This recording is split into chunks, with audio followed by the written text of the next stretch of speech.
Magandang hapon po sa inyong lahat. Ito po si Dr. Jeff Ho. Ipatuloy po natin yung ating live consultation dito po sa clinic natin, no? Okay, nasa harap po natin ay isang pasyente.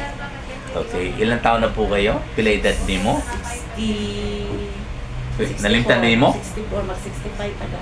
65. Mas tigulang dahil kasako. Mas matanda po siya sa akin. 63 pa naman ako. Pero sabi nila para daw 36 ako. Okay. Anyway, 65. So you must you were born 1960. 61. Okay. Sige. So, ano pong, unsay trabaho nimo? Ano pong trabaho natin? Sa balay lang. Balay, so housewife. Okay. So, nilalang pala ninyo. So, Sa balay. magaan palang trabaho ninyo sa bahay? Magaan? Meron kayong tiglaba, tigluto? O Tiglabado. kayong lahat? May mga apo po kayo? Binabandayan? May mga apo? May mga back subject? May sariling yaya. Okay. Ilan na pong apo ninyo ngayon? Pila ka bang imong apo? Dalawa? Okay, good. Nasa bahay with you? Oo, isa, Eskwela si Stella Maris. Oh, I see. Ang isa? Eskwela na po doon. Okay, sige. Nursery. So, ano pong problema ninyo? Makanibaw. Napo, nga tumitag. Ha? Kuan man ito. Hupong. Hupong. Hupong. Ang hupong sa Tagalog, manas. Manas. Sa English, edema. Titinag ko po muna ang hupong niya. Tingnan natin kung talagang hupong ba. At pipisilin po natin, no? Kung talagang magkakaroon pa siya parang dimple. Ha? Okay? Titingnan natin, ha? Be? Wala naman dimple. Wala masyado. Hindi man siya doon, dili. Sandali lang. Dito. Dito sa taas. Wala. Ano, nagligo po kayo ng dagat kahapon? Oo, naligo doon. Anong oras kayo nagpunta sa dagat? Hindi ka sa balay alas 8. Ng umaga? Oo, abot dito sa Pagnanan, Mabini, 11? 11, 3 hours ang travel? Oo. Okay. So, bago kayo nag-alis ng bahay, wala pa ito. Wala pa doon. Namamaga po daw yung dalawang paa, yung sa baba, yung feet, yung dalawang feet. Hindi po dito sa leg, dito daw sa feet. Okay, totoo naman rin po kasi wala naman po manas dito sa kanyang leg, no? Okay, so pagdating doon, namamaga na. Hindi pa kayo naligo sa dagat. Wala pa. Okay, pag ganyan na kwento, syempre, alam na po natin. Pero before natin sabihin kung ano yun, tatlong posibilidad ang kailangan natin siguraduhin na wala. Kasi itong tatlong posibilidad, ito po yung tatlong sakit na kailangan gamutin. Yung inisip ko ngayon yung pang-apat na posibilidad. Pero bago kong sasabihin sa kanya kung ano yung ika-apat, gusto ko siguraduhin na wala siya nito, at saka nito. Sa kwento pa lang malinaw na po, mukhang pang-apat na dahilan. So, ang tanungin po natin, so, before kayo nagbiyahe, wala, no? Pag-abot lang dito, Dok. Pag-abot dito, pag-abot. Pagdating daw doon, December, wala ito, December. Wala, Okay. wala doon. So, pag namamaga po yung paa, siguraduhin po natin na wala siyang sakit sa kidney, wala po siyang sakit sa puso, at saka wala po siyang sakit sa atay.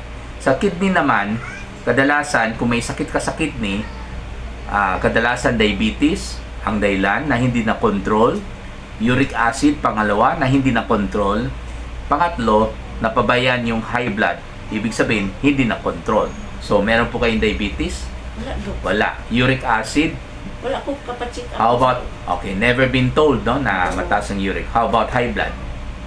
Meron po kayo? Wala, Dok. Wala rin. So, madalas naman kayo dito, di ba? Hindi naman sinasabihin naman normal naman blood pressure. Okay, so mukhang hindi kidney disease, ha? Okay, pangalawang posibilidad, heart. Okay, siyempre, bago magkaroon ng heart problem, bago kayo magkaroon ng heart failure, okay, to the point na magkaroon ka ng edema or manas or hupong, siyempre, kailangan meron kang dahilan. Katulad ng kidney problem, kailangan may dahilan na diabetes, uric, or high blood. Ganun din sa heart failure. So, Anong mga dahilan na nag-cause ng heart failure? Siyempre, number one, high blood pressure. High blood, wala naman kayong high blood, no? Wala kayong toxicator, wala. Ever since, wala naman, no? Never been told, di ba? Hindi naman kayo pumapayat ever since, di ba? Manalo din tapa eh. So, wala siyang toxicator. At saka, hindi naman kayo nanigarilyo. Wala doon At saka, never been told na meron kayong sakit sa puso. Asawa mo, may sakit sa puso. Oo, na-heart man to. Diba, heart attack yun? Never kayo nagkaroon ng heart attack, di ba? Mukhang hindi heart. Pero examinin ko siyempre, baka mamaya, ever since wala siyang reklamo at never siya sinabihan may sakit siya, pero pag ngayon, pakinggan ko yung heart niya, hindi regular ang pitik, ang tibok ng puso niya, maaaring yung pamamaga ng paa niya, pwede rin dahil sa irregular heartbeat, no? Heart rhythm, brother, no? Okay, meaning malamang meron siyang maybe atrial fibrillation, which is the most common, okay? Pero pakinggan ko pa yung heart niya pagkatapos ng interview, yung sinasabi natin na history taking before tayo mag-PE, physical examination, which means I have to personally examine to listen to her heart. Okay? So, pangatlo, problema sa atay. Pag sunog na yung atay ninyo, ibig sabihin may cirrhosis po kayo, okay? Na shrink na talaga, na harden na talaga. Okay? Magkakaroon din kayo ng pamamaga ng paa. Pero dapat meron kang dahilan rin. Usually, ang number one dahilan, alak. Hindi naman kayo uminom ng alak, no? So, hindi. At saka never been told na meron kayong hepatitis B. Wala rin. Never been told na meron kayong cysto ng atay. Wala naman, no? Hindi kayo dumaan sa mga basak, mga rice field before. So, mukhang hindi rin, no? So, malamang, ang kanayang pamamaga ay dahil po sa pang-apat na dahilan. So, pwede ko na sasabihin ngayon kahit hindi ko pa na-examine yung heart, pero babawin kong sasabihin ko kung meron akong marinig na meron siyang irregular heart rhythm. So yung pang-apat na dahilan, which is no reason to worry, kasi hindi naman talaga sakit ang pang-apat na dahilan. Yung kwento pa lang, nagbiyahe ka 3 hours, or rather nagbiyahe siya 3 hours. Okay, syempre, nakabitay ang paa. Ano bibili nakabitay? Yung bang nasa baba yung paa mo, nag-travel ka by land, no? Syempre, no? By land. Syempre, yung position pa lang, syempre, mamamaga talaga yung pinaka mababa ng portion. 3 hours, pwede sa feet lang. Feet. Pag 6 hours travel by land, baka mamaya hanggang dito na yung pamamaga o dito na. Bakit? Kasi pag hindi nyo tinaas yung paa ninyo, nakabitay palagi, mabilis bumaba yung dugo. Siyempre, pababa pressurize yan kung ang blood pressure niyo 120/80, yung 120, yun ang pressure na nagpababa ng dugo. Pag akyat, hindi na masyado makaakyat yung dugo kasi hindi ho ninyo ginagalaw yung paa kasi nasa loob kayo ng sasakyan So, mabilis bumaba, mabagal umakyat. Okay, so ang dugo mapupundo sa baba. Siyempre, pag ang dugo mapupundo sa baba, ang water component ng dugo maglabas. Okay? Remember that blood is around 55% water, no? Yung water component ng dugo, yun ang maglabas. Galing sa blood compartment, galing sa circulation, lalabas yan. Saan pupunta? Siyempre sa balat. Kaya namabaga yung balat niya. Okay? Yun po ang tinatawag natin na postural edema. Dahil sa posture, dahil sa sitting posture. Okay? To be specific, prolonged sitting posture. It has to be prolonged. Kasi pag mag-upo ka ng 30 minutes at namamagaan yung paa mo, mukhang hindi yan postural edema. Okay?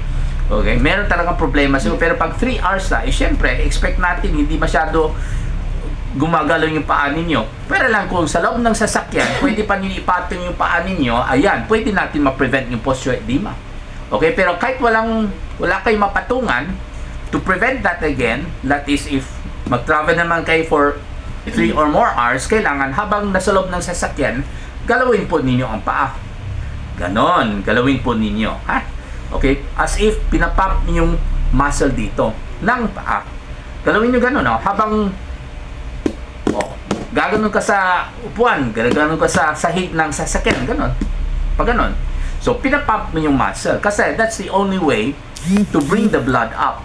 Kasi ang pag-akyat ng dugo, kailangan mag-contract yung muscle natin sa legs natin.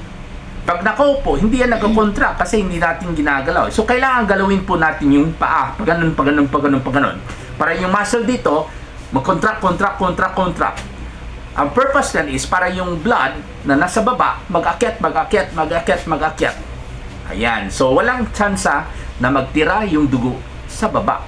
So, yun po ang paraan kung paano natin maiwasan na mamamaga yung paa natin pag mag long distance travel, lalo pag wala tayong mapatungan sa loob ng sasakyan. Okay? So anyway, examinin ko po yung kaniyang heart, at kung normal po yung heart rhythm niya, malamang walang iba kundi postural edema lamang yan, at wala po tayong gamot yan. Ipatong lang niya pag uwi sa bahay. Okay? Maraming salamat po.